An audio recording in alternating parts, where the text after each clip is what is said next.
Hi guys, I'm back for another video after a long hiatus. I gotta say, I've been busy with stuff over the past few months, and I've really kind of lost the will to do any more videos. But now that will's kind of started to creep back up on me, and this is the result of that. So today I'm going to be doing another video related to Dragon Ball Z, and that is the strength of humanity in the future of the Dragon Ball universe. Now, humanity is one of the weakest species in the Dragon Ball universe, as we all know. Of course, there are the Saiyans, who have proven to be exceptionally powerful, even without going Super Saiyan and stuff. Then you got the truly talented ones like Goku, Vegeta. Then you got the Namekians, who naturally have power levels that are in the few thousands. And then you got the Super Namekians, who have power levels in the millions. Then you have the Kais. You have all sorts of different fighters from other universes and galaxies that have also extremely high powers. And then you have humans who are these really weak, squishy things that just would get completely massacred by the likes of Cell or Frieza, or even Nappa and Vegeta during the Saiyan saga if it were not for exceptional fighters there to protect them. And now, this is not to say that humanity is entirely useless, because we see in the series there are quite a few humans who are actually fairly powerful, at least when you look at the galactic stage. You got Ten Shinhan, you got Krillin, you got Yamcha. Okay, some people are going to be annoyed that I'm mentioning Chaozu, but Chaozu actually does have a pretty decent power level that is probably comparable to the power level of at least an ordinary Namekian. And then you got Krillin, Ten Shinhan, and Yamcha who probably have strength levels in the upper thousands range. I want to say maybe in the tens of thousands in the case of Ten Shinhan and Krillin. And then you have Oob, but I don't really consider Oob a pure human because he's a reincarnation of Majin Buu, and he has all of Buu's natural abilities. And if Buu was just an ordinary human without that kind of detail, I don't think he would be anywhere near as powerful as he is in canon. But the humans kind of get a bad rep for the fan base for not being as powerful as the other species, and this is kind of true because about at the Namek saga, the power levels become gargantuan. You know, Goku's in the millions, Piccolo's in the millions, Vegeta's in the millions, and then in the Android saga, it just gets even bigger and bigger. You get all sorts of transformations and fusions, and all the alien characters get these power-ups that make the gap between them and the humans that much larger. And by the end of the Cell saga, the humans are completely, I don't want to really say useless because that's kind of a bad way to put it, but they kind of are useless. Their power levels are nowhere near the level they need to be if they want to fight guys that the Saiyans and the Mekian can. And for all intents and purposes, the humans are, all of them for the most part, retire and stop fighting. But I really want to discuss how strong can humanity get in the future, because when you really think about it, the Saiyans are as powerful as they are because of where they grew up. They grew up on this very harsh planet that had like 10 times the gravity of Earth. They really relished battle and combat above all else. Their entire society, their methodology for the most part, was completely centered on the concept of battling, becoming stronger, and just enjoying the thrill of the battle.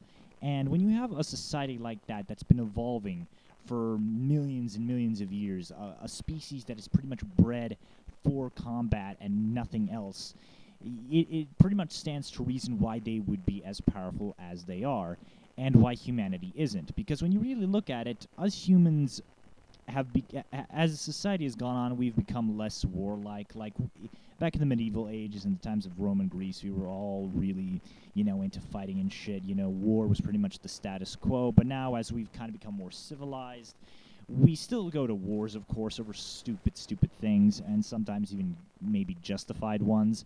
But for the most part, we have become much less warlike as time has gone on. And then when you go into the Dragon Ball universe, humanity has pretty much reached a level where there is no war. Technology has advanced to the point where you can have entire houses with functional TVs, bathrooms, and all sorts of other shit in it, put in these small capsules, and then they can be enlarged and stuff.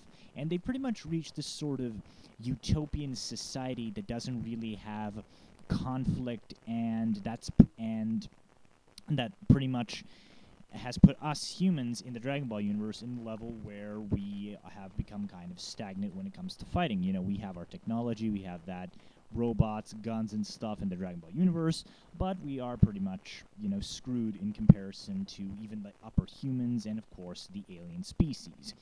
But what I want to talk about today is the potential for humanity's growth going forward. And there's one particular version of Dragon Ball that I want to bring up that's going to kind of serve as a base for this, and that's Dragon Ball Online. This was an MMORPG that was heavily built up by Toriyama. He helped a lot with the storyline, he helped a lot of the character designs, and he was actually very, very, very heavily involved with this particular project.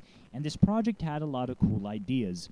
And one of the ones that really serves as kind of the foundation for what I'm going to be talking about here later in the video is the concept that humanity learns about the usage of ki. Now, there's this kind of weird discrepancy in the Dragon Ball universe where people in the original Dragon Ball, they knew about ki. When people fired laser blasts, flew, did these all sorts of superhuman abilities, it was pretty normal. But by the time the Cell games came around, the Android saga, no one apparently used ki anymore. Ki was really weird, and Mr. Satan always kept saying it was nothing but dirty tricks and parlor tricks that had absolutely no real merit to them, even though I think he himself knew that these guys were like leaps and bounds ahead of him. He was probably just saying that to keep, face and to make himself still seem important, even when you have literal god-level beings living on the planet with you who are far, far better than you and are far, far more deserving of being called martial arts masters than you. But humanity sort of forgot about the whole ki thing, and it wasn't until a hypothetical future in Dragon Ball Online where people learned about ki once again. Because later on in Dragon Ball Online, Goku and Vegeta, they pretty much reach a stage in their lives where they're starting to get older and older and older, and then they pretty much have one last big battle where they basically kill one another in a blaze of glory as, friends and stuff, because that's just how Saiyans roll. And then after that, Gohan wrote a book that pretty much had a detailed analysis of ki, how ki works, how you can access ki, and this caused a massive explosion in the public interest for ki and, superhuman martial arts. People saw that you could use this special ki, this special energy to cut through the hardest metals in the universe like they were nothing, that you can shoot fucking laser blasts out of your hands, that you can fly through the air like Superman, that you can basically blow up planets with this kind of power. And once Gohan released this book, and this book reached insane levels of popularity, humanity's interest in martial arts just exploded, and this pretty much changed everything for the future. And Dragon Ball Online takes place about 200 years after the fact that humanity has been pretty much studying ki, training its children from birth to be these super awesome, Superman-level badasses that can fire energy blasts out of their hands. Martial arts is really, really popular. You have dedicated schools like the Crane School by Ten Shinhan that focuses on using your own life energy to make yourself more powerful. You got Goten and Trunks' Swordsman School that teaches you how to use ki through a sword. You got Krillin's Turtle School that uses, support moves. And basically, by the time the storyline of Dragon Ball Online begins, you have a massive interest in the human population for ki, and they've been pretty much studying it and training with it and improving it for the past couple hundred years. To say nothing of the fact that King Kai taught them Kaioken, that they have the Namekians who they can spar with. Some of them even have Saiyan genes in them, which lets them go Super Saiyan. You got the Majin race, from which they can also learn techniques, spar with, and improve themselves. And really, the humanity you see in Dragon Ball Online is leaps and bounds more powerful, more versatile, and more capable of defending themselves than the one in Dragon Ball Z. Because if humanity had so many strong fighters who had power levels in the upper thousands, in the tens of thousands, or in some cases the 100,000s, they probably would have been able to fairly defend themselves against most threats throughout the universe.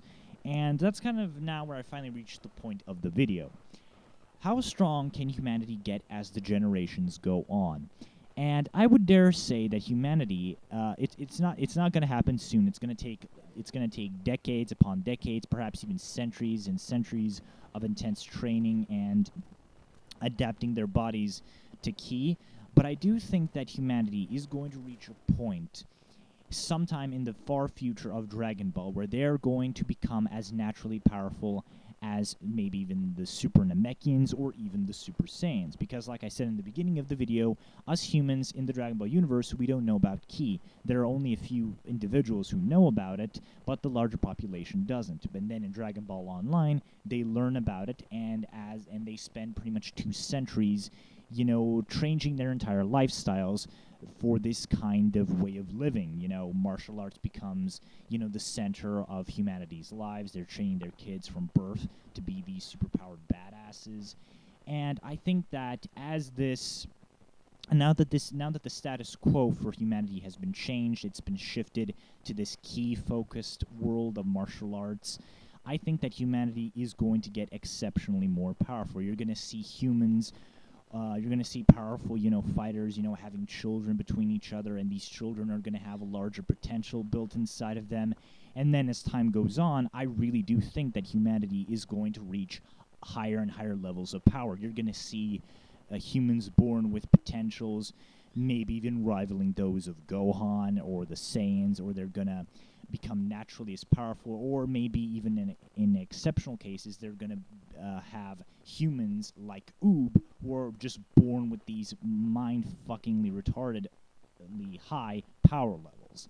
And I think that's the direction where humanity would go if they embraced Ki and martial arts like they did in Dragon Ball Online. I really do think that while they do get a pretty bad rep right now in the Dragon Ball universe, I do think that if their minds were opened up to the possibilities that Ki would offer them, and if they really, really, really applied themselves in the field of Ki manipulation, I really do think that in several generations, humanity would skyrocket and possibly become one of the strongest species in the universe.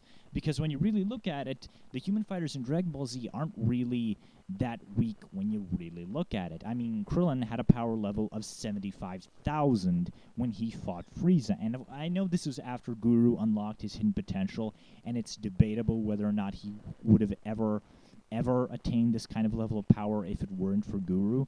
But I do think that once humanity accepts this kind of form of lifestyle, once they accept this as the way things need to be, that they need to adopt this kind of way of living to survive on the galactic stage, which has these big, impossibly powerful opponents, I do think that humanity will eventually start producing warriors who are not only stronger than the likes of Ten Shinhan and Krillin, but could possibly even rival someday even the Super Saiyans, or at least the Super Namekians.